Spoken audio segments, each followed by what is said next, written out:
Well, the time has come. We got the back pasture ready to get the steers and heifers moved back here.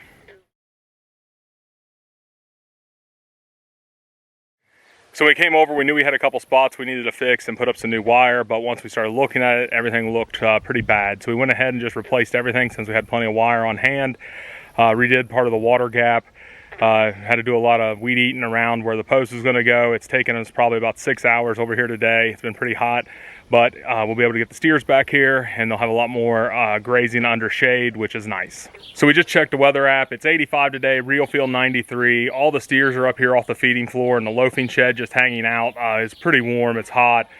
So it won't be hard. We're just going to open this gate. I'm going to run them out here into this new grass. They'll have plenty of access to the creek, and like I said, plenty of shade back here.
There's a lot of good grass back here for these guys, a lot of different forages for them to eat.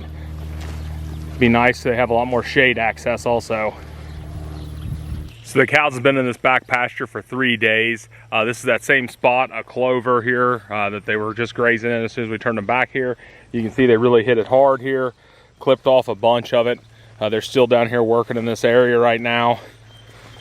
But that's what we want to see. What we did is we came in about 3 weeks or so ago, did a bush hog of a lot of this area, cleaned it up, what areas we could get to with the tractor. And so that way it would encourage new growth, wouldn't have these tall plants. A lot of these areas here, like behind me, that's where the creek is, and I can't get the tractor down in there really to clean it up. What I'd like to do though is in the next few weeks branch off and make a couple little smaller like paddocks for management intensive grazings of some areas like around some trees that we can get the tractor under and stuff.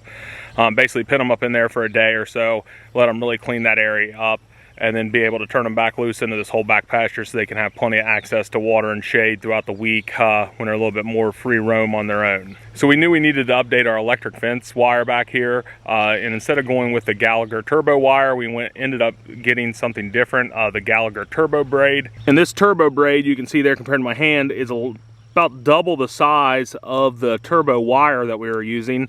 Supposed to be a little stronger, a little bit better connectivity of the electric.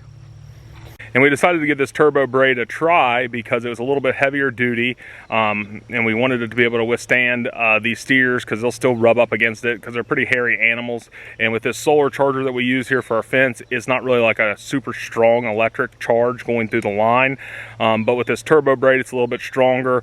It's supposed to be able to carry the electricity through the line a little bit better, a little bit higher braking strength. And so that's why we wanted to give this a try. It really wasn't much more than the regular turbo wire that we do get. I think it was like $10 more for the same amount of feet of wire, so we decided to give it a try and see how it goes. We connected all together with these Gallagher connectors. I'm a big fan of these connectors. They actually have a little slit there in the bolt so you can run your wires through there and clamp it down and get a really good tight connection. And we really didn't get a lot of footage of putting up all this new wire because it was just so hot, and really we're doing a lot of weed eating, getting new areas set up, and just wanted to get it done and get them moved so that way we could get them back here as soon as possible. But there'll be a lot more videos of moving them around back here because we really wanted to try to do some more intensive style like spot grazing. So we'll be setting up a lot of little perimeters and pinning them in there for the day. Well, thanks for watching. Please remember to like and subscribe.